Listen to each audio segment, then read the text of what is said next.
I've made 100 custom bosses across different Mario games, from upgrading existing bosses to turning enemies into completely new ones. Each one gets harder as Mario has to fight in deadly arenas and beat bosses with custom abilities. To start, we're upgrading the Brutals from Super Mario Odyssey to prove to Timmy Thompson that my bosses don't suck. I used the Dark Side fight as the basis for Topper and then customized his arena. I stole the floor from the Cloud Kingdom and placed it around the arena to add a cloud theme to this battle.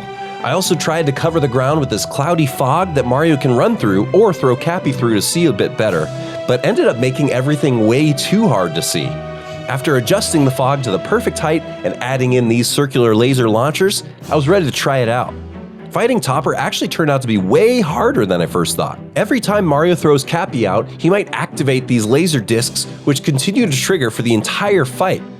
After several attempts and a few close calls, I took down Topper and was ready to move on. Madame Brood is the fight I tackled next. I wanted to have two Madame Broods in the fight, with one being half the size to see how that would work. As you'll see soon, the results were hilarious. Madame Brood has her gold chain chompykins, so I wanted to experiment with having small chain chomps in the arena attacking Mario as well.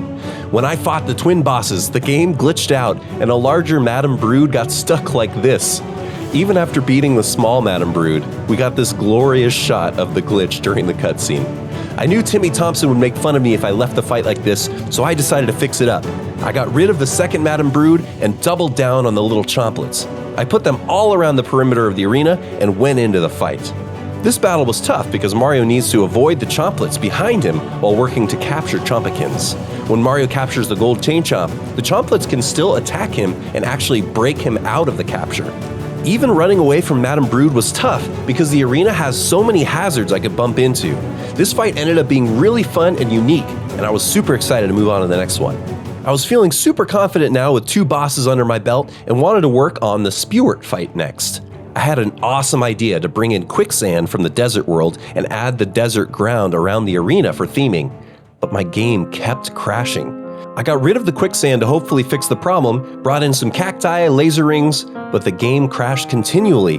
After 2 hours of trying different solutions, I was ready to give up. Maybe Timmy Thompson was right. Maybe this is too challenging for me. After taking a break, I knew that I couldn't let Timmy Thompson be right. I pushed myself to come up with a completely new concept for the Spewart fight. I brought in snow to place around the arena and wanted some wind to push Mario into the grape jelly that Spewart vomits. So I found some Typhoos to place on both sides.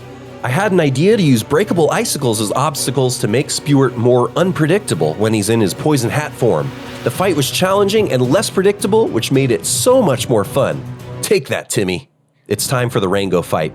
I love Mario bosses and levels that give you something that is supposed to be helpful, but actually works against you. I grabbed speed flowers from the Seaside Kingdom and the ground from the Seaside Kingdom for theming. I really struggled with getting these flowers to actually attach to the ground instead of floating in the air, but after 30 minutes of trying, you can see that I still didn't quite get it right. When Mario enters the fight, the flowers all over the arena make it really tough for him to defend himself against the Sawblade hats. Whenever he accidentally grabs a speed flower because he throws Cappy out, he runs uncontrollably around the small arena and gets damaged. Even when Rango is in jumping hat form, the speed flower isn't even that helpful. Rango can just jump further and still hunt down Mario. This fight was a really fun way to do something unexpected, and while it's been the most simple of the fights so far, I needed to save my best ideas for Robo Brood at the end.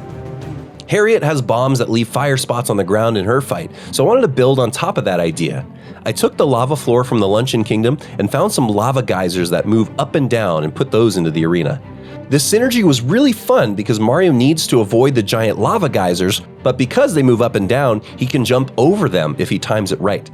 Because Harriet is immune to these lava geysers, she actually can stand on top of them and hurl bombs down at Mario. With some strategic jumps and dodges, Mario crushed Harriet, and we were ready to design the final battle. The Robo Brood fight needed to be epic. I wanted to build around the wooden vibe of this contraption, so I stole the ground and some trees from the Wooded Kingdom. I envisioned piranha plants spitting out poison everywhere, making things crazy, but I couldn't figure out how to make the poison stay on the ground. So I just made 3 huge piranha plants in the arena instead. I really liked the idea of having these spinny rock smashers in the center of the arena to mess with Mario while he went after the Robo Giant, and after trying 50 different things and failing, I was finally able to make one giant roller smasher for our fight. To make Mario have to work a bit harder, I deleted all the Hammer Bros from the stage and brought in these falling platforms for him to jump up to get on top of the beast. Mario needs to avoid these bombs launching, climb up, jump across, and ground pound these shielded brutals to do some damage.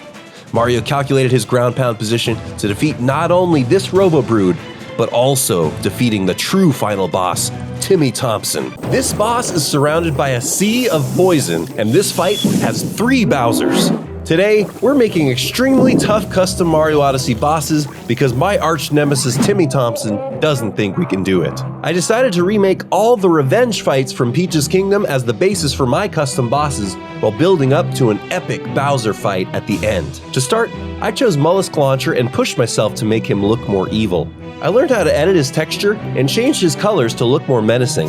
After the first attempt, I got this cursed look, but eventually I got it right. My next idea was trying to make the entire stage have poison waves as the floor. For some reason, when I added them in, they didn't show up, so I took poison from the Lost Kingdom instead. I was really excited to add giant eels that would pop up all around the level, but didn't know how to edit their properties and they were just invisible whenever I tried. I decided I'll return to that idea later. Instead, I took bonsai blasters and put them around the battle arena to shoot bonsai bills at Mario. I added them in stacks of 5 so Mario couldn't just fly over the top or underneath them. I'm really happy with how this one turned out, and we're going to keep getting better to build up to the ultimate Bowser fight at the end. I moved on to Knucklotech next. Instead of looking more evil, I wanted his face to stand out as a really unique boss, so I made it from sweet, sweet gold. Then I experimented with different enemies to add by putting the Hat Catcher bomb guys, but I felt like it didn't really add much to the fight with all the mummies that spawn constantly, so I got rid of them. Next, I took the Snow World ground to place around the arena to emphasize the ice theme of the fight and took air currents to place them in a circle and push Mario around. Because they all push inward, Mario could easily get trapped in the center with the mummies and Knucklotech. When I took on this fight, I found out that Knucklotech can hide behind the ice walls before throwing his hands or charging at Mario, making it way harder to predict and dodge. It was tough and fun to balance between staying away from the center of the arena and guessing when Knucklotech would swoop in. 2 boss battles successfully customized, and I'm feeling good about our progress. Maybe this will shut down Timmy Thompson's constant trolling. I wanted to take on the Ruined Dragon next. After struggling with the eels in the mollusk fight, I was determined to get them to work for this one. I thought that the eels had a similar look to the dragon and that it could fit the theme really well. I experimented with different heights and placements for about an hour until I figured out how these eels actually work. I added 5 eels popping out of the ground around the center and the sides of the arena to attack Mario as he runs away from Lord of Lightning's projectiles. I wanted one more element for Mario to avoid, so I added in some Goombas that could chase him around. This fight turned out great. I was so happy that I took the time to figure out the eels and immediately made me feel like Timmy Thompson was wrong. After I built that fight, I took a short break and checked my email and got a really strange message from Timmy Thompson himself. I opened it up and it said, "You suck. Show me some cool browser fight in 4 hours or I hack you and dislike all vids." Even though I feel very protected against Timmy Thompson's hack, I really don't want him to dislike all of my YouTube videos that I've worked so hard on. So with only 4 hours on the clock, I pushed myself to keep going. I needed more practice before making the ultimate Bowser fight, so I took on the Mecha Wiggler fight next. This fight was the most frustrating thing I have ever made. I tried everything I could think of. I wanted to bring in these mosquito guys and the factory background to change the atmosphere, but it broke the fight. I started over and brought in these big thwomp-looking guys, but it froze my game. Then, I tried again with bullet blasters shooting bullet bills at Mario during the fight. It seemed like it worked for a while, but it actually broke the boss and the Mecha Wiggler wouldn't come out of the wall. I tried a few more things like bringing in these Magmatos, making tanks not respawn, and making giant tanks, but everything I did kept breaking the boss. So after almost 2 hours of trying things for this fight, I present to you the only thing that worked, fighting the boss with 1 heart. It was actually way harder than I thought not to take any damage in this fight, but I'm disappointed that I couldn't do more with this boss, and I couldn't help but feel like Timmy Thompson sabotaged me somehow.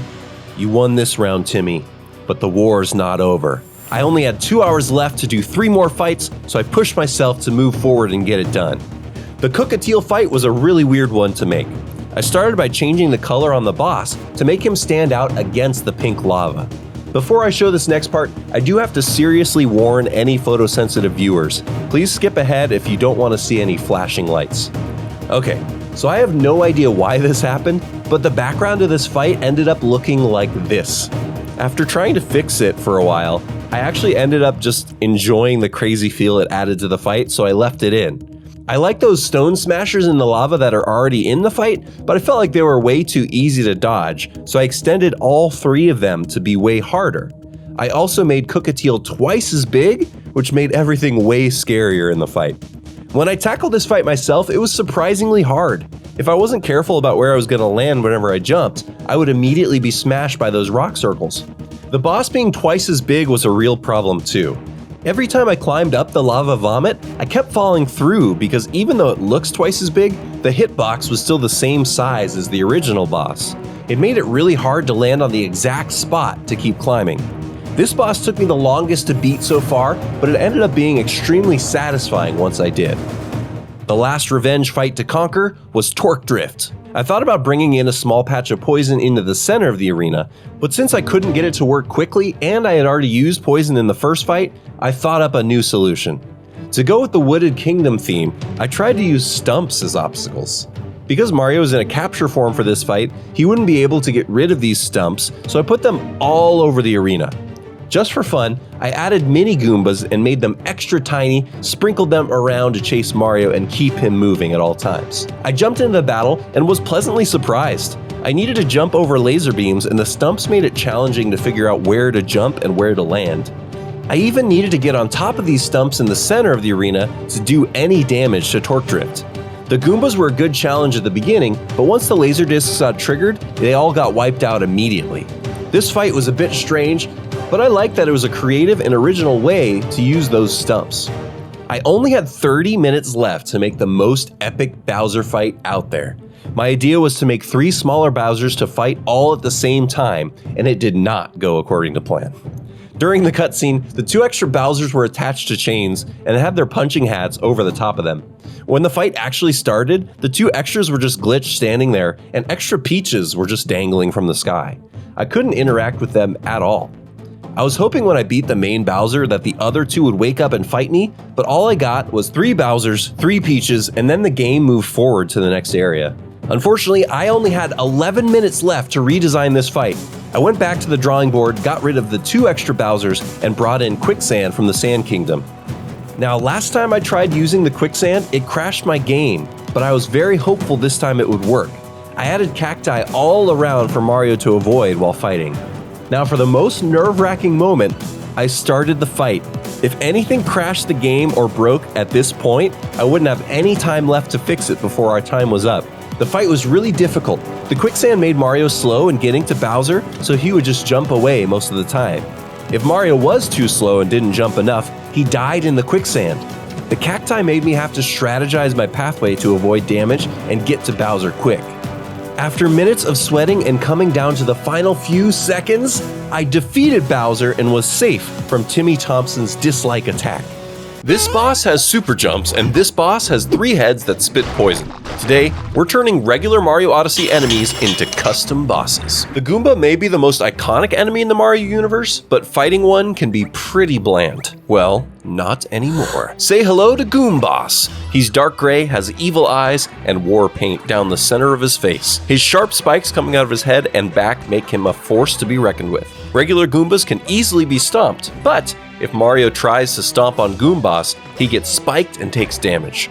Goomboss's arena is filled with spike traps and mini Goombas to attack Mario. The outside of the area is covered with lava, forcing him to stay inside. The only way for Mario to beat Goomboss is to find a way to push him into the lava. Mario can use Cappy to slightly knock back the angered mushroom, but there's a fence blocking Goomboss from taking a swim. Mario navigates around the spike traps while taking out mini Goombas and looking for an opening. Mario finds the spot and knocks Goomboss into the molten cherry juice for a delicious victory. Piranha plants have been ruining Mario's day for decades, but it's time for an upgrade. Meet Piranha Hydra, the 3-headed poison-spitting monstrosity. Because just having 3 heads wasn't enough, I gave the Piranha Hydra the ability to create poison waves across the arena.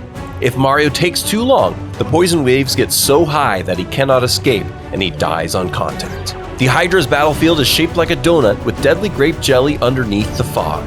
The boss sits in the middle where his Piranha Plant minions attack from the outer ring.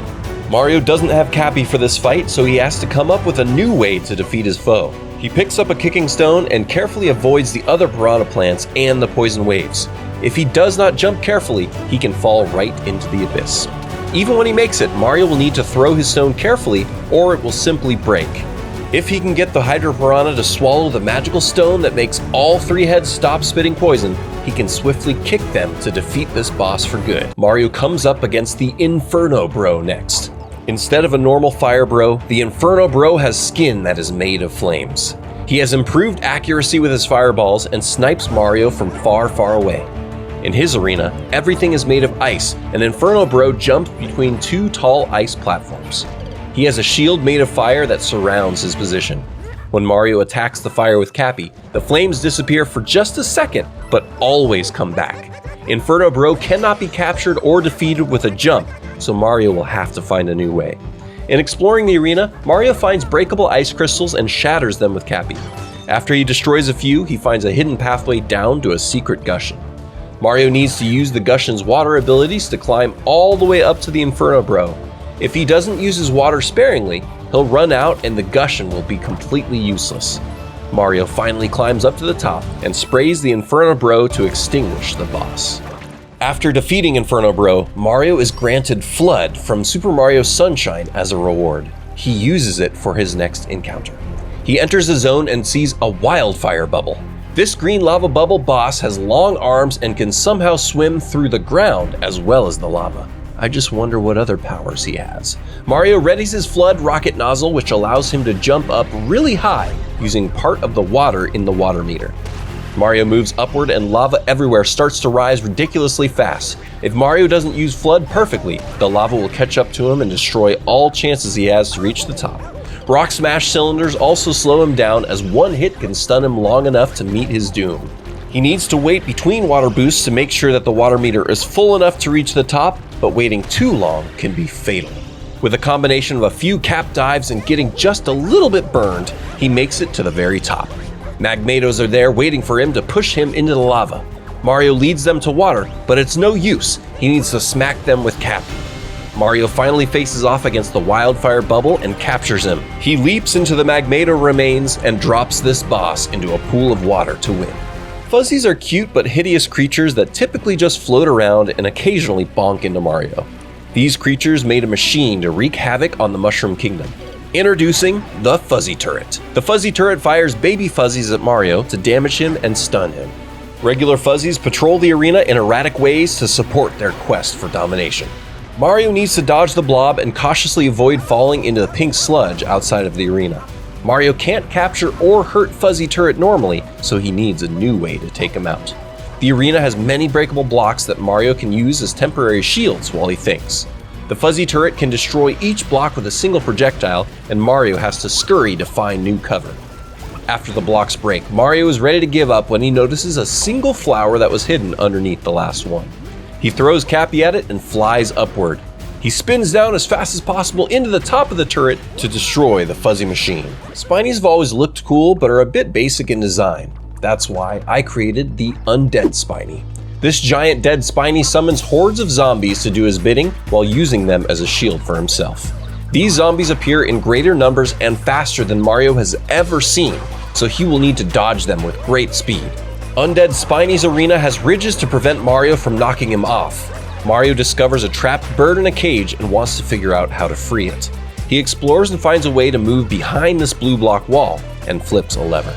The cage trapping the bird opens up and Mario captures it. Bird Mario pokes his beak through tons of mummies while barely surviving on 1 health. In a bold move, he turns and tears through the Undead Spiny with a single hit. Now that Undead Spiny is gone, the mummies stop spawning and the area becomes peaceful once again. Hammer Bros haven't evolved enough in the progression of Mario games, so I created the ultimate Hammer Bro, the Hammer Commander. This buff bro can jump across the entire arena with ease. Every time Mario gets closer, the Hammer Commander jumps all the way across the map to safety. Hammer Commander also gains the ability to call down hammer blocks in the arena to smash Mario if he's not quick enough. Mario tries a new strategy and waits for the commander to jump to him, only to get hit with his classic hammer.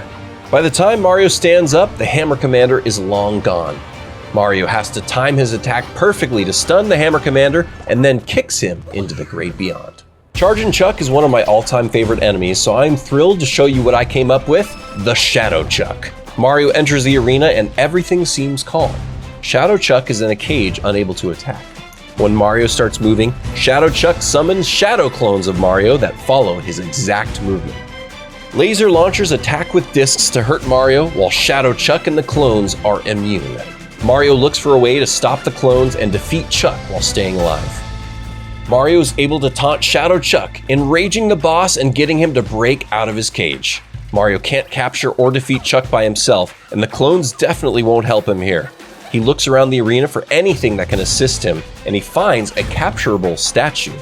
While in this form, the clones and lasers don't affect him. He goes to battle Shadow Chuck, and with one mighty hop, he destroys the boss. Once Shadow Chuck is defeated, the clones stop moving, can't hurt Mario, and just stand in silence. Let's level up the Chain Chomp next. Our boss version, the Royal Chomp, floats in the air and doesn't fall. The boss can also grant this power to his Chain Chomp minions. Mario needs to keep moving as every Chomp attack destroys the ground underneath him. Mario sees blue dinosaur coins and starts to collect them. When he gets them all without dying, a giant dinosaur spawns.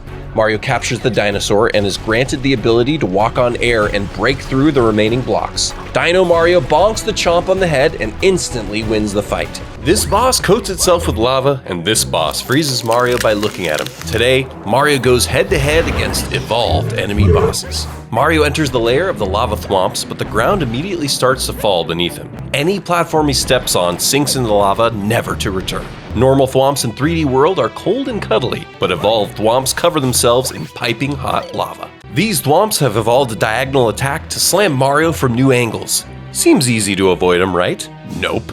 These small lava thwomps protect the P-switches Mario needs to hit. If Mario can touch one, the thwomp guarding it disintegrates. Once he hits all 4 switches, a giant thwomp at the back of the zone falls into the spicy sludge, but the fight is far from over. Now, a horde of Charavargs and moving platform walls appear to try to knock Mario down. He sees a star, the only thing that will let him defeat the giant lava thwomp. Mario moves with haste to reach the star. He activates his rainbow powers, rushes across narrow platforms before the timer runs out, and melts the mega lava thwomp. That was just the first of 9 evolved enemy bosses. Watch to the end to see if Mario can defeat harder ones like the Boss Bill and the Storm Bro. Mario appears in a new arena, but he is not alone. Boss Bill guards the area with a circle of Bill launchers. Bills fire in all directions as the platform of circle pieces spins around the center. Mario tries to fight the Boss Bill, but its advanced armor resists regular damage. Mario looks for another way and sees cat bells on the outskirts of the arena. Mario dodges the bullets and wants to jump, but he needs to take his time or he'll get a face full of lava geyser. Mario leaps toward the cat bell, being careful not to take a swim in the molten cherry juice. When Mario grabs the cat bell, all bullet bills become cat bullet bills, which now can home in on his location. Mario scratches the cat bills to help clear a path, but as he gets closer, the cat bells get even faster. Once Mario gets close enough, he uses his cat powers to scratch through Boss Bill's armor for victory. A chill runs up Mario's spine as he enters a haunted house. Mario sees Gorgon Boo, but she protects herself with a flame wall. Orange and blue flames act as a shield, as well as an army of ghost minions. Mario advances on the stretching walkway, but patrolling Peepas block his path. Mario jumps onto a platform and the blue flame transforms into a giant Boo. He uses a light box to overwhelm the enemies with light, and then they vanish. Mario jumps across to clear the other side with his light. After he destroys the last big Boo, the flame wall disappears. Gorgon Boo destroys Mario's light weapon and stares into his soul. Mario wants to move forward toward Gorgon Boo, but every time they lock eyes, it disables Mario's movement. Mario discovers the only way for him to move forward is to crouch and avoid eye contact. He makes good progress, but realizes he can't crouch walk over gaps between platforms. To get across without looking at this boss, he figures out how to backflip across the gaps. He can make it across to the next cloud, but if he makes even a small mistake with his flip, he falls into the dark abyss. Mario flips perfectly onto a golden light switch. It shines enough sunlight to stun Gorgon Boo while Mario escapes this nightmare. Mario teleports to Bomb Cube's battlefield next. Mario sees the boss in the center, but Bomb Cube protects himself in several fortified layers. As he looks around, Mario notices a layer of ice covering the floor. His slippery movement makes avoiding enemies even tougher. Fire piranha plants turn up the heat, but Mario notices some unlit torches and has an idea. Mario figures out that running in front of the torch causes the piranha plants to light them up. The burning torches trigger the first icy barrier to lift up, revealing a new layer of defense for Bomb Cube. Goombas drop from the sky and small ice bombs spawn from boxes. Mario stomps on the Goombas and kicks ice bombs to prevent them from exploding. Once he buys enough time, he comes up with a plan to break the wall. He picks up an ice bomb, avoids the floor spikes, and throws it toward the center to destroy the hard block barrier. He uncovers the bomb cube, picks up one final bomb. With a final throw, he defeats the boss with one of its own kind. I'm on a quest to get Nintendo to notice me, so please help this channel pass Nintendo of Italy in subscribers. Subscribing is free and only takes a second, and it could help me get a job at Nintendo. The world around Mario shifts as he falls into a new area. He enters the fortress of Earthspike, who stands on top of a tall tower with hazards everywhere. Mario knows where to go, but has no way to get up the wall just yet. Mario calculates his movement to stay safe from spike platforms. If he steps on a dash pad, he loses control and takes damage or falls off the stage. Everything stacks against him as he works to get that shiny kitty collar. Regular spike lackeys throw rollers down to poke Mario, while Typhoos make huge gusts of wind to push him off. While jumping, even the slightest mistake in jump distance could damage Mario. Earthspike throws unstoppable orbs that Cat Mario can't scratch. If Mario loses his power-up, he has to start from the very beginning. Once Mario defeats the regular spikes, he picks the perfect moment to jump across. Mario climbs up the final tower, scratches the boss, and completes the battle. The world glitches out for a moment and Mario materializes in front of Robo-Cheep. This mechanical fish boss swims in floating water and controls mechanized objects in his environment. Ring burners cast a beam of pain every few seconds and Mario needs to jump to stay alive. But every time he jumps, the program platforms switch color. He has to think ahead about where the platforms will be or he will fall right through. To make progress, Mario jumps out and activates a red coin ring. He must collect all the coins quickly or the timer can run out and he'll have no way to defeat Robo-Cheep. When he does manage to get all the coins, he collects a boomerang flower and works his way up toward the boss. Timing is crucial here as laser beams can take away his only chance. Mario makes it up, hits the Robo-Cheep with a boomerang, and detonates it. Thunder crashes and rain picks up as Mario materializes in the Storm Bro's domain.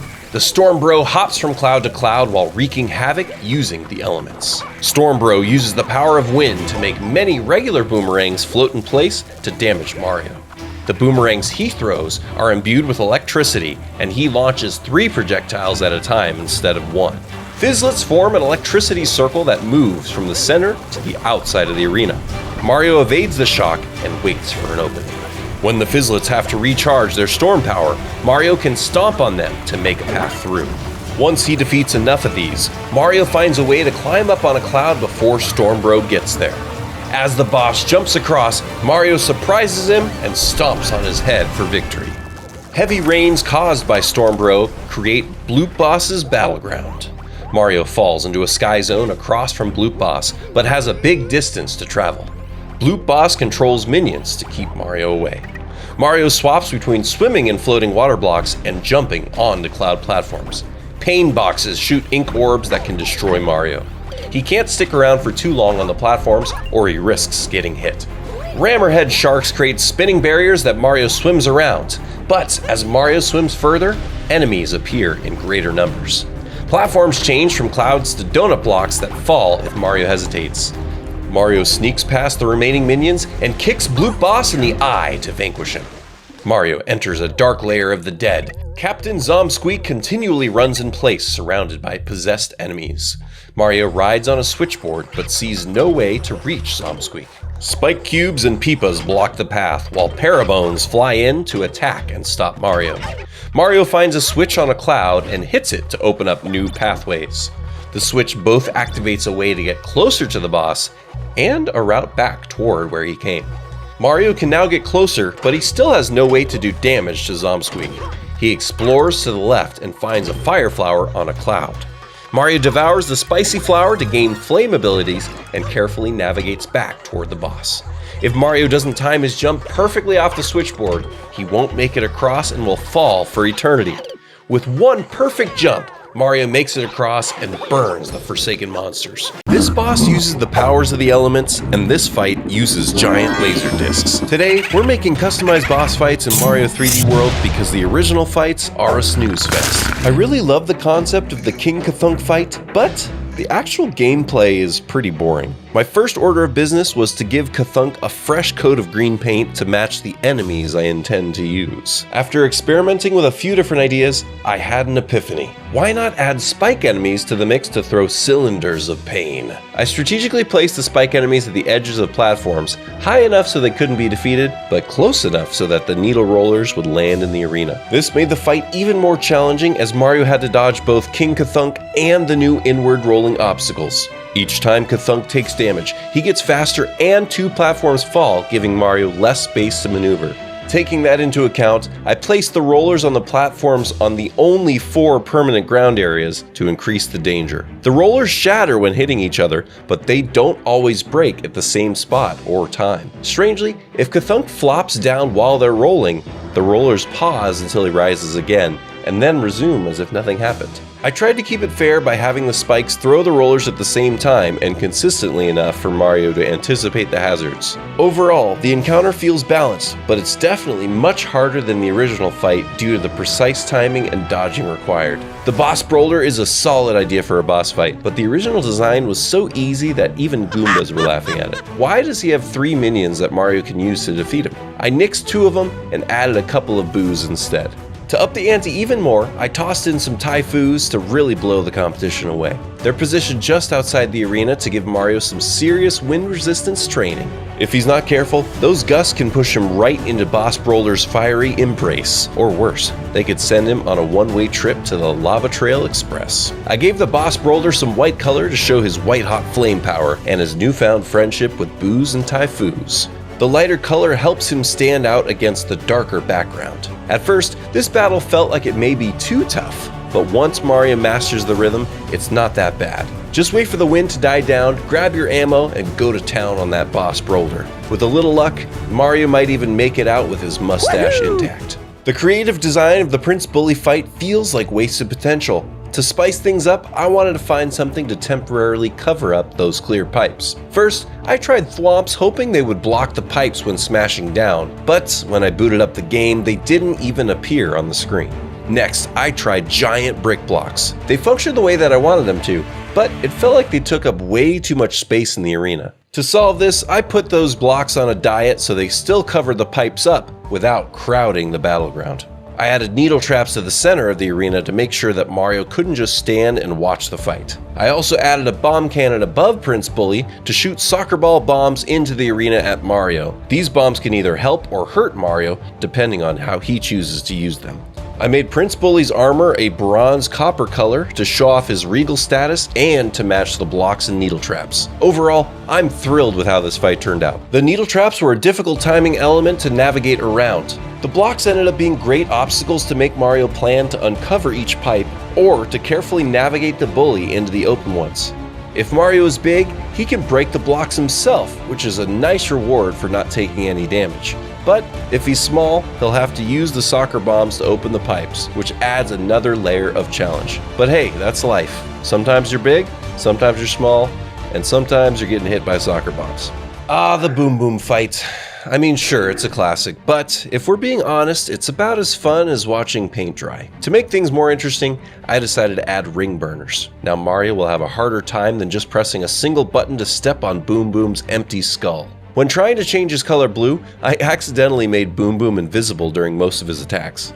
This happy accident made it way harder to know exactly where Boom Boom was at all times. I tried using some ghost enemies, but it just didn't feel right, so instead I brought in boxes for Boom Boom to bounce off of and make the fight feel less predictable. At first, it accidentally made Boom Boom super easy to attack, which was not the vibe I was going for.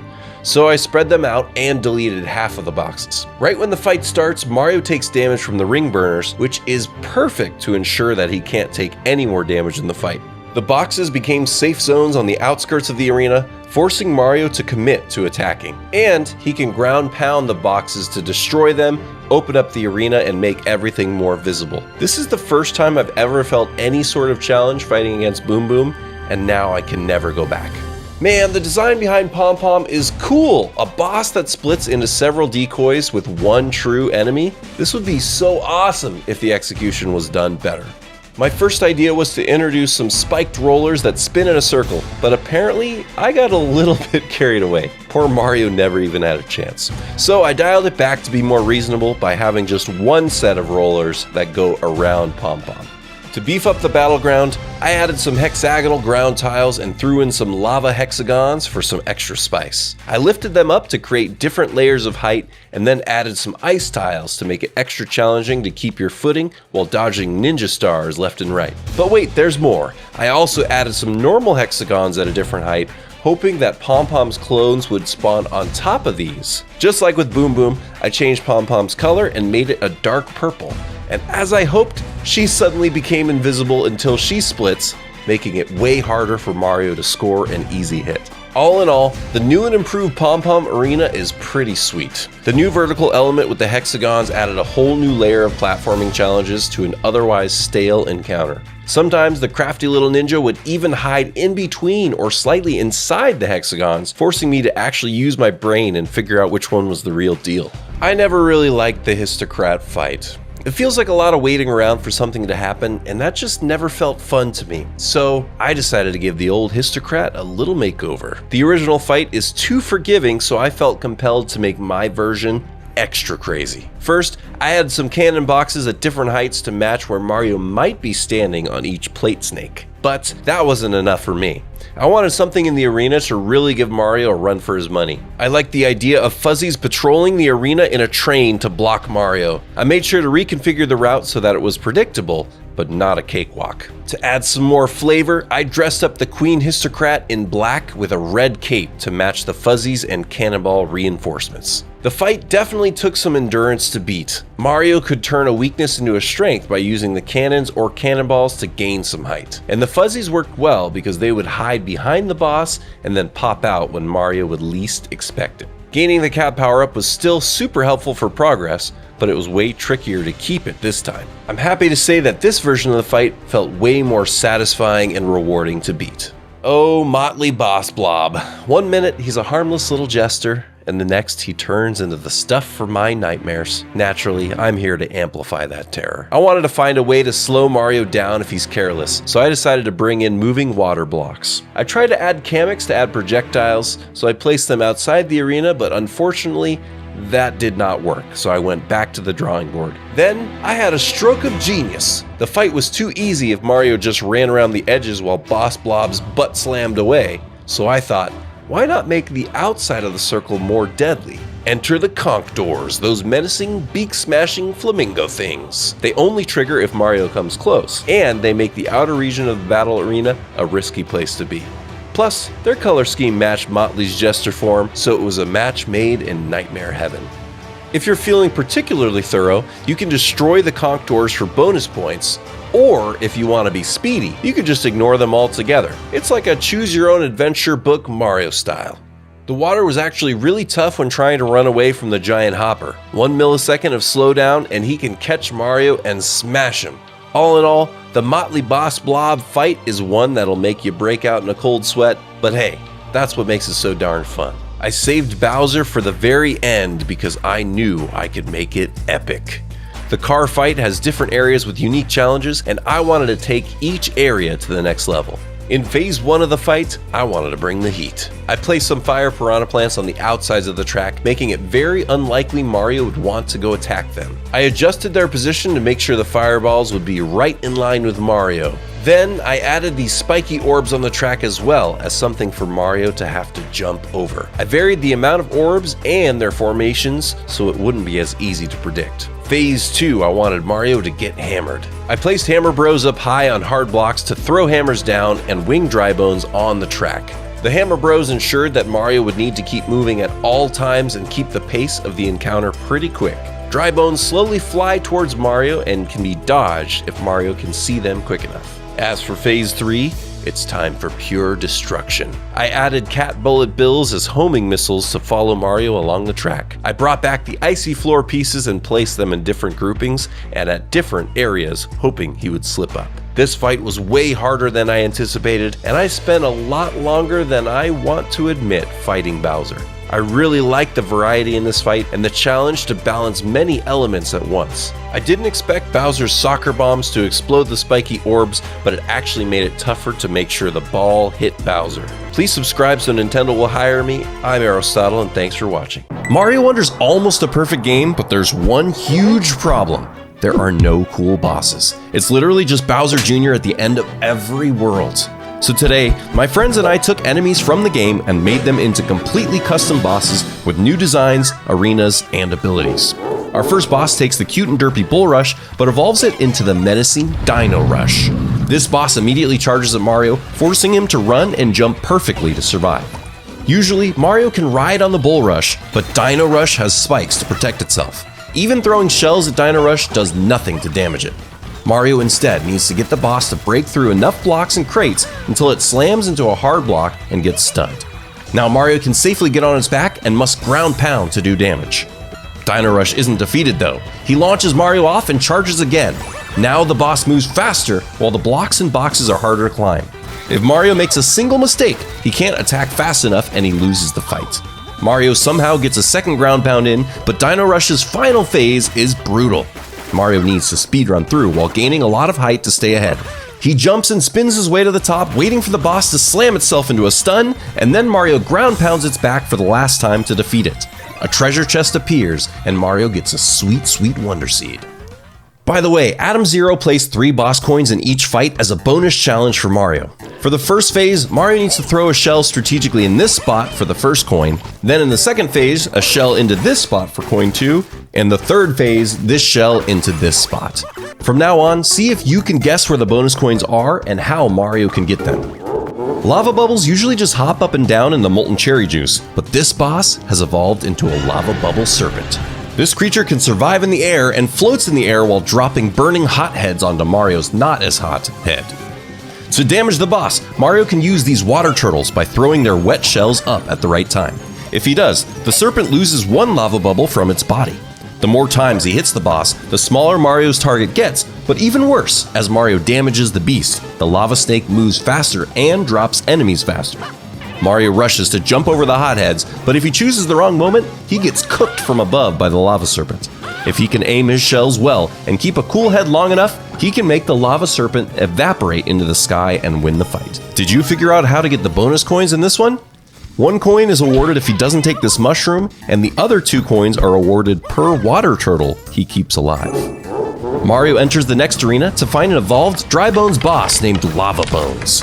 Painful strawberry sludge lines the floor, and Lava Bones commands the spicy poison geysers to move up and down. On top of those, there are bone platforms, which are the only safe place for Mario to stand.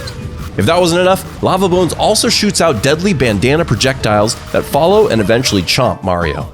He needs to dodge them all as he makes his way across to stomp on Lava Bones. Lava Bones teleports Mario back to the start to give itself time to reassemble. Now the bone platforms get smaller and more bandanas spawn to attack him.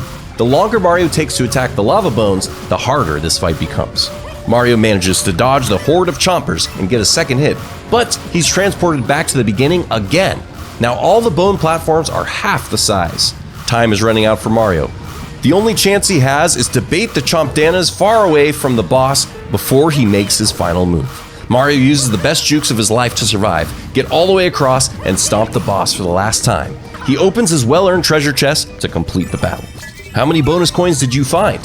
The first coin is in a secret area if you jump to the left from the start.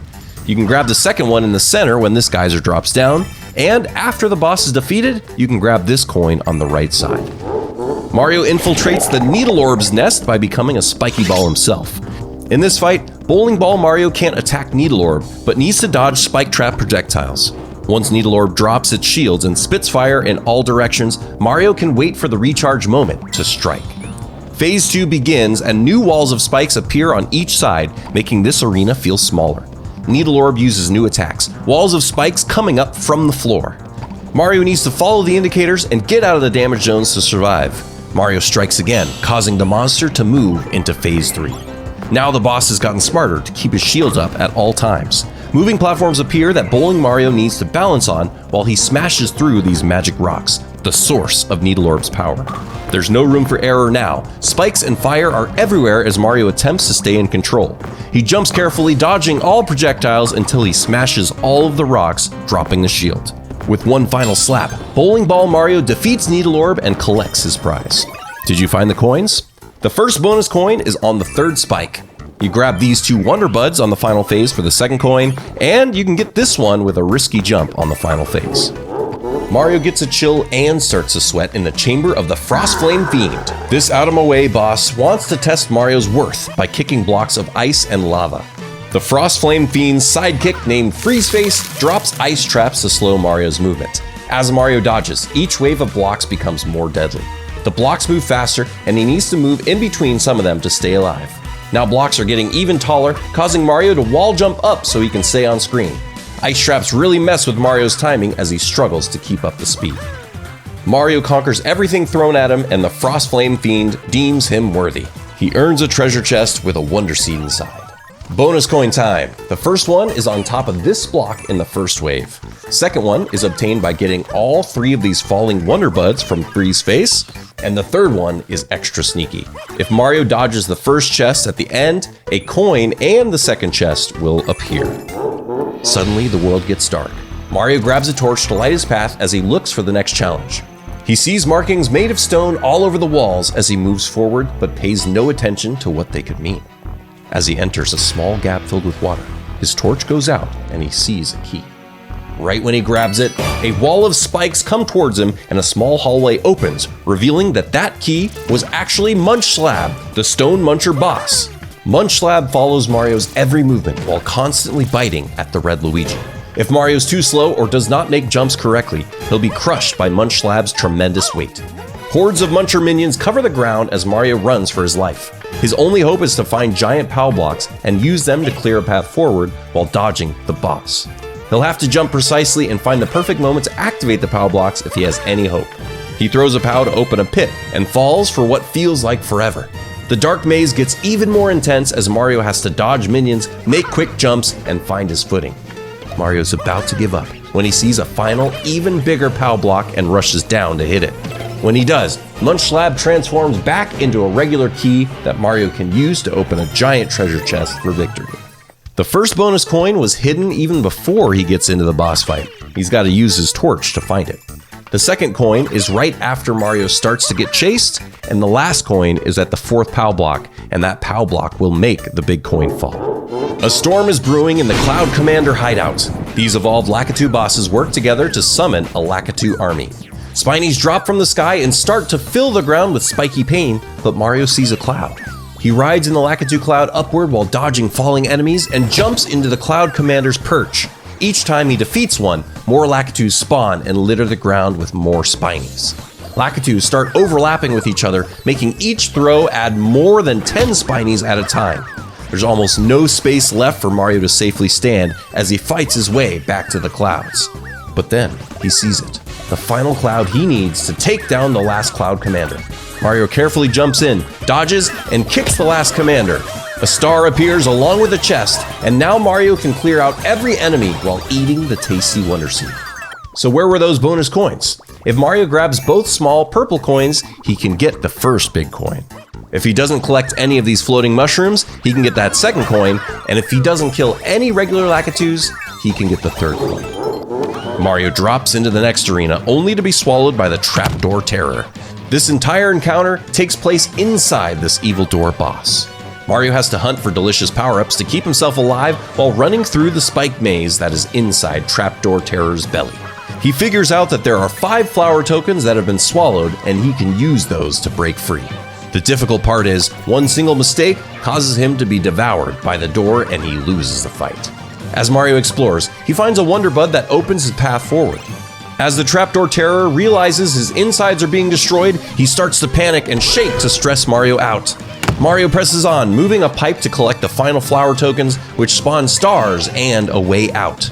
Mario runs as fast as possible to collect those stars and stay alive while rushing to the exit. Once outside, he can collect the key, put it inside Trapdoor Terror, and beat it for good. Here come those bonus coins. If you touch the Wonder Bud at the very top right, you can get the first coin. You can go inside the pushable pipe for the second one, and if you run really fast on your way back, you can grab this one for the third. The Mecha Mama is an experimental robot-animal hybrid. In this encounter, Mario needs to feed him, but can only choose the food that will give him the right nutrients. To do this, he checks the messages above that the scientists left for him and tries to carefully move these creatures into this feeding zone. Some of them are easy to move, while others need more work. Mario uses this special shell to give him the power to move the more sensitive creatures into the feeding zone. When Mario is ready, he hits this block to feed Mecha Mama, but if Mario feeds even one incorrect enemy or not enough of the right enemies, he dies. But instead, if all enemies are correct, Mario gets to pass and move on to the next meal. Each meal gets trickier as the Mecha Mama's taste grows more refined and more enemies appear. Once Mario fills the belly of the Mecha Mama, he is awarded with a Wonder Seed. Did you find the coins? The first one is above the Mecha Mama, and you can go up here and just grab it. In the second phase, Mario must defeat these 2 slugs at the top to get the second coin. And then after the chest appears, Mario can feed the Mama one more time with a Goomba to get a third coin. An ominous fog rolls over the night sky and Mario sees a mysterious figure. He approaches and turns on a light to defeat it, but that only enrages the Spine Spectre boss. In this epic chase, Mario needs to activate question blocks to turn on lights and open up the path forward. If Mario's too slow and the Spine Spectre touches a block before him, it disappears and Red Wario dies. Mario moves quickly and carefully to avoid spikes and spinning ghost spinies. He needs as much light as possible to weaken the Spine Spectre. As he runs, he finds a giant question block. He slams his thick skull into it before the Spine Spectre can catch up, which turns on enough light that the ghost poofs out of existence, leaving behind a scrumptious treasure for Mario. So where were the coins? Well, before he gets to the boss, he can wall jump up at the first pipe to find the first coin. In the second section, Mario can jump up through this false wall, and in the third section, Mario has to jump up here and go quickly to grab it.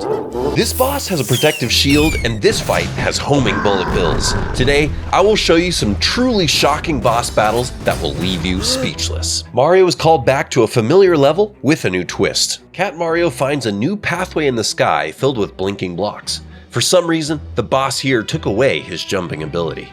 Now Mario will have to use his impeccable timing skills to slip between the blocks the moment they switch. Something truly terrifying must wait on the other side. What boss could have devised such a genius trap, and what prize will Mario devour at the end?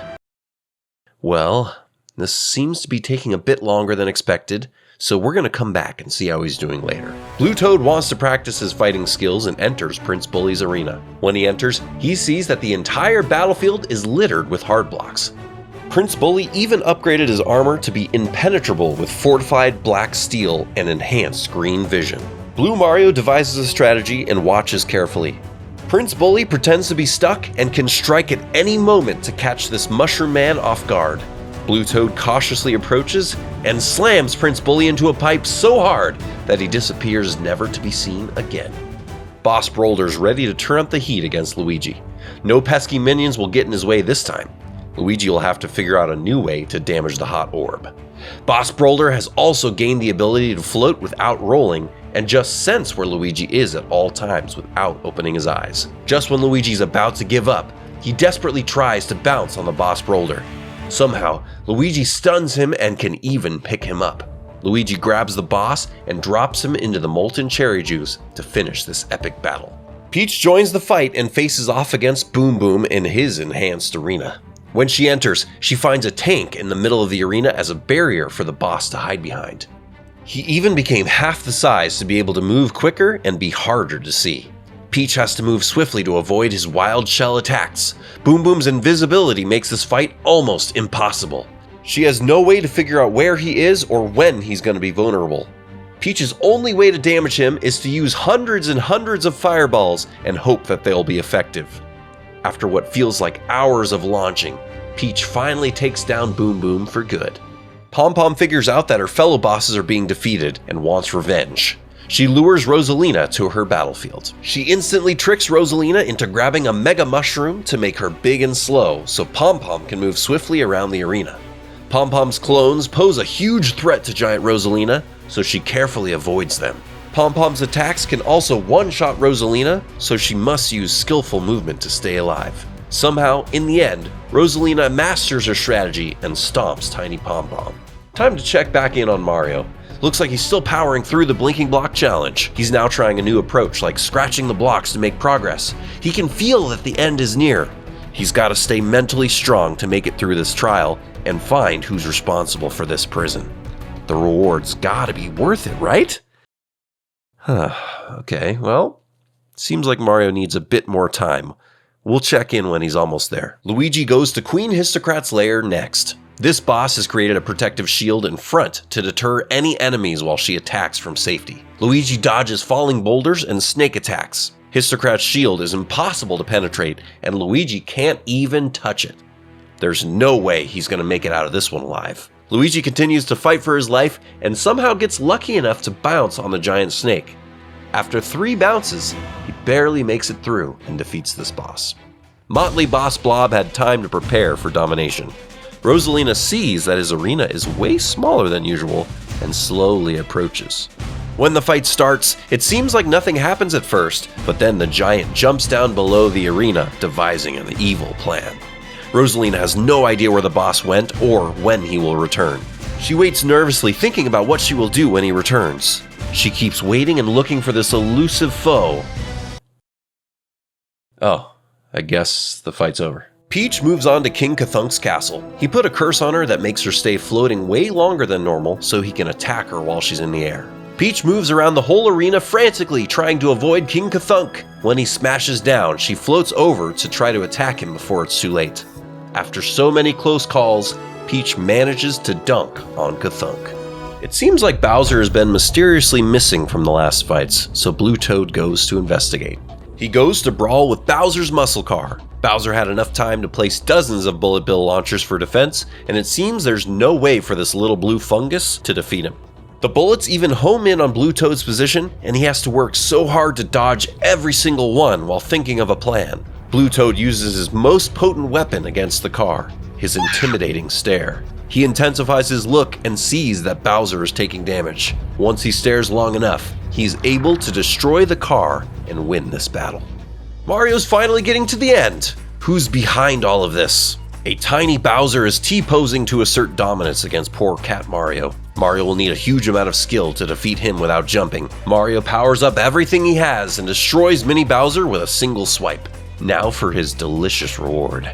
Just what he always dreamed of, sweet, sweet backtracking. Almost every boss has been defeated and Mario has finally escaped that Blink Block nightmare, so he goes to end this once and for all. He encounters Meowser in his upgraded state. Mario hops into a clear pipe to chase his enemy. The pipe moves so much slower than normal, so Meowser can have more time to catch him. Meowser almost grabs him many times as Mario works hard to dodge. Mario climbs the stairs and barely makes it to the top. He has no way of defeating Meowser after using all his energy in the clear pipe. In a last-ditch effort, he slams his thick skull into a block enough times until the ugly cat turtle explodes. Have you ever wanted to see your ideas in a Mario game?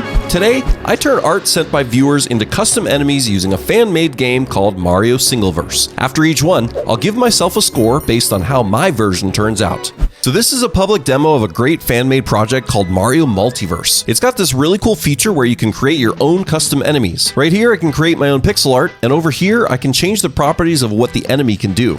This viewer sent me a Mario fused with a piranha plant thing. Seems like a fun challenge, let's do it. To save myself some space on the pixel art, I'm going to use the pipe that's on the ground and not draw an extra one. Since the drawing looked a little bit blocky, I decided to give Mario a squarish head. I also thought it would be cool to make the vine of the piranha plant blue like Mario's overalls and give him the yellow buttons to make it more obvious that it is a Mario plant. I made the Mario plant act like a nipper plant so it wouldn't move but it could still jump. I made this cursed jump animation where his mouth opens up and his eyes get all bloodshot that I think looks hilarious. I changed the jump behavior to always jump when Mario does to add some more challenge. I decided the Mario plant hurls fireballs at Mario, so next I need a throw animation. I made his eyes turn orange and his vine hands look fiery, and now things are looking great. Moving on to the actual fight, I wanted Mario to have to dodge the Mario plant and get a super leaf, but after many attempts, it really didn't feel great. Instead, I made a little area above with a tanuki suit and a vine to climb up. Mario has to pass the deadly imposter plant to crawl his way up, become a raccoon man, and whip the enemy for victory. I give this one 4 cursed Marios out of 5. The next idea is this angry controller enemy with wings. I found this add wing button, and I originally wanted to just hit it so I wouldn't have to draw them. It was really tough to fit every detail into the small amount of pixels, so I did my best to make it feel as close to the original art as I could. I had finished the entire pixel art and pressed the wing button, and it didn't work. Back to the drawing board we go. This enemy gives me Hammer Bro vibes, so I'm using that as a base. I don't want the controller to be able to get stomped, so I made him immune to the plumber's feet. I messed around with the frequency of hammers and accidentally found some ridiculous stuff that was truly Mario's nightmare. I found the right amount of hammers and things seemed way more manageable. I noticed I could add a specific sprite for when Mad Controller jumps, so I got to work making one. I came up with one that turned out really cool in game, so I stuck with it. For the throwing animation, I didn't have any great ideas, so I decided to just rotate it 90 degrees to see what it would look like, thinking that it would be really stupid. Honestly, I kind of liked it, so we're going to stick with it. For the battlefield, I made an area with a moving platform the Mad Controller can jump up and down from, but it moves left and right, so it adds some variety to the fight. I placed a hammer suit over here, so Mario needs to dodge hammers and get across before powering up. I added a wall and gave Mario wall jump abilities too, because why not? I tested about 20 times and couldn't figure out why Mario kept losing, but it was because I forgot to change this property that lets the Mad Controller take damage from hammers. With one simple change, we're ready to witness the epic battle between Mario and the Mad Controller. Mario slips by the insane controller and becomes a Hammer Man himself, and Mario, even though he took damage, finally defeats the Mad Controller and moves on. I give this one 4 happy controllers out of 5. A viewer sent me this Hammer Kirby kind of guy.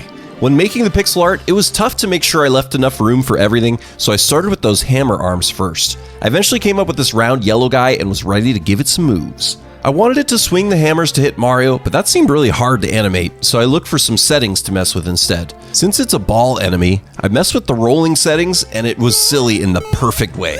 I need more time to get better at making sprites, so for now, the rolling is great. Now we will name this enemy Rolly. I like the idea of Rolly dropping bombs as it rolls, so I gave him huge bomb weapons. I changed it so Mario can't jump on Rolly, and he has no power-up to help him out either. I beefed up Rolly to withstand 3 hits and forced Mario to use those giant bombs as ammo to damage it. I kept the arena basic, but using ice blocks can actually trap Rolly until the bombs destroy the walls. As the fight goes on, the arena gets bigger and things get more dangerous for Mario. This fight ended up being super fun and simple, but I still have a lot to learn. I give this one 3 upside down bombs out of 5. For the next idea, a viewer wanted something similar to those sleeping Goombas in Mario Wonder, but instead of just waking up and walking normally, this one becomes mad. I started by making the pixel art of the sleepy square and love how derpy it looks. It was easy to draw this one since it's very blocky, and I even animated it moving up and down as if it was snoring. I made this enemy static so it can't move, but I really wanted to figure out how to turn it into an angry enemy after it gets stomped. After messing around with some settings, I found this one that transforms the enemy. Basically, I'm able to have different phases of the enemy based on if something specific happens. For this case, I made it so any damage from Mario would make the Sleepy Square morph into Angry Square. I used the source art that the viewer sent me and added some simple animations to make it look like the Angry Square is running fast to catch Mario. I thought it'd be fun to make Angry Square really fast and scary to run from. But because at the end of the day it's still just a Goomba variation, I made it so Mario can stomp on it to squish Angry Square. I love the weird mushroom power-up from Mario Maker, so I gave that to Mario for this fight. I made a simple arena with spikes that Angry Square can run over, but Mario would get hurt from. Instead, he can jump on top of these blocks to survive and find the perfect time to attack. With a tactical bounce, Mario defeats the square who just wanted some rest. I give this one 5 two-dimensional cubes out of 5. A viewer sent in this cool bread enemy with blue all around it. It might just be the sky, but since everyone loves wet toast, I want it to become a water enemy. First, I had to figure out how to fill up the screen with water. Then, we created the art for our water bread. To match the original art, I gave him little punching hands, small feet, and an unimpressed expression on his face. Looking at him gave me the idea for the perfect name, Soggy. I started with a blooper as the base for this enemy and changed the property so Mario can't just stomp on it to kill it. I tried to add wings to see what it would do, but they just slipped right off of him. I guess he's too soggy for wings? Next, I used the mirroring tool to make a simple animation while he's moving. I also added tiny bubbles in the pixel art to help Soggy feel more like he's meant to be swimming around underwater. The blooper movement made this enemy so annoying, so I swapped to a cheap movement to make it a bit more predictable. For the fight itself, I wanted to use some elements we don't have in Mario Maker 2, so I gave Mario a penguin suit and experimented with this Bowser block. The block instantly kills Mario regardless of his power-up, so I had an idea for a high-stakes maze. I thought it'd be cool to use a POW block to defeat the water bread, but it was not fun, and it was actually super frustrating, so I had to come up with something else. I settled on placing a bubble flower at the end of the maze to give Mario something to fight back. In the epic showdown, Penguin Mario swims through the maze without touching death cubes and uses ice balls to freeze Soggy. Soggy doesn't take damage from this ice, but it preserves him in place and gives Mario time to swim to the end of the maze. Mario devours the bubble flower, hunts down Soggy, and turns him into a moldy but delicious coin. I give this creation 5 wet sandwiches out of 5. This art is so cool but has so many details I know will be tricky. This enemy is based on an octopus that uses lightning-based attacks. Drawing it was pretty tough, but I think mine's pretty close, and I even captured that Birdo-like nose. I made this enemy stay in one place in the air to start. I was so excited to give Shocktopus lightning elements, but when I looked through the program, I couldn't find anything. I checked all the enemies to see if they had amps or those Sumo Bros that kick lightning down, but nothing was there. Then I checked power-ups hoping for something lightning-based, but I found nothing. So Shocktopus now uses ice attacks. I've decided the lore is that it just wants to trick Mario into thinking it uses lightning, but really, it's an icy enemy. Anyway, I animated the movement by moving the tentacles and added a throw animation with the Birdo mouth by making it open up a bit wider when it launches ice. I also kept a nod to the original idea by making Shocktopus's eyes turn into lightning bolts when it shoots the ice as well. While experimenting with the fight, I figured out that Mario could freeze Shocktopus to drop it down onto the ground, and this gave me an idea. I made a pit with lava and had Shocktopus patrol the skies. Mario jumps up and over the clouds to get an ice flower, chooses the perfect moment to attack, and drops Shocktopus into the lava, which for some reason makes it fly off the screen never to be seen again. I'm happy with what I made, but because I couldn't give it any lightning attacks, I give my version 3.5 Birdo mouths out of 5. Some of the artwork viewers sent was a bit strange. So our next one is a Koopa Troopa with big muscly arms, and the viewer straight up said, your video had to get weird at some point. So let's get weird. I have no idea how I'm going to make him seem buff and have these human feet poking out of shoes, but I give it my best shot. I came up with this flexing guy who I will henceforth name Chad. I put Chad in game and made him large. I created a walking animation by copying the default sprite and mirroring it. For a simple arena, I made some moving platforms and added some spike traps that Mario needs to avoid. I made it so Chad can jump high, move fast, and chases Mario. Because Chad is so aggressive, I give Mario 3 health to give him a fighting chance. I mean, you can tell Mario skips leg day, so he needs all the help he can get. Mario begins the battle against Chad. He dodges pointy ground, jumps gracefully, and stomps Chad 3 times to defeat the muscly turtle. I give myself 3 beefy Koopas out of 5 for this one. This drawing looks like a snail slingshot type of character. For some reason, I forgot to record the process of me making the art for this one, but this is what I came up with. Because this snail has spikes on his shell, I changed it so that Mario gets damaged if he tries to jump on top of it. The artist wanted Mario to be able to pull this handle to launch it, kind of like these Rever guys in Mario Wonder, but unfortunately, I couldn't figure out how to make that happen. I still like the slinging idea, so I named this enemy Slingy. But instead of Mario slinging the snail, now the snail is going to sling shells at Mario. I changed the behavior so that the shells Mario throws at Slingy only knock it back and don't damage it. That's really cool, but right now Mario has no way to defeat it, so I need to come up with something. I added a pit for the enemy to fall into and made sure it didn't just walk off the edge on its own. My first idea is to use shells that Mario throws to push Slingy into the void, but Slingy has other plans. Nope. I tried different ideas for 30 minutes, like letting Mario pick up shells to throw and even making a pathway underneath for shells to attack, but none of that worked. Eventually, I gave Mario a boomerang flower so he can use boomerangs that can push back Slingy, but not damage him. If Mario's not careful though, his boomerangs can pull Slingy the snail towards him and he can take damage. Mario needs to use the boomerang at the right time to push Slingy toward the pit until he knocks him off for good. I give this one 4 Garys out of 5. It's time to make a mutated cosmic clone nicknamed Catastrophe by the artist. The drawing seemed simple enough, but it ended up being harder to recreate than expected. I kept running out of space on his head to make everything detailed, so I had to start over a lot of times.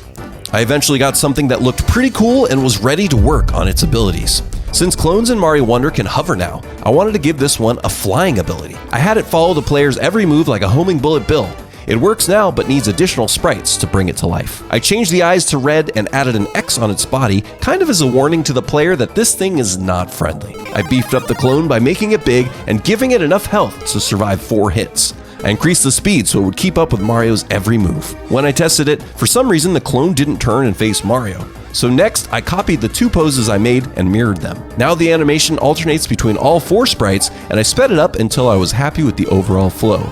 For the arena, I felt like it was an icy and ghostly airship, so I used block platforms. I added a bubble flower just for fun and had no idea if it would do anything.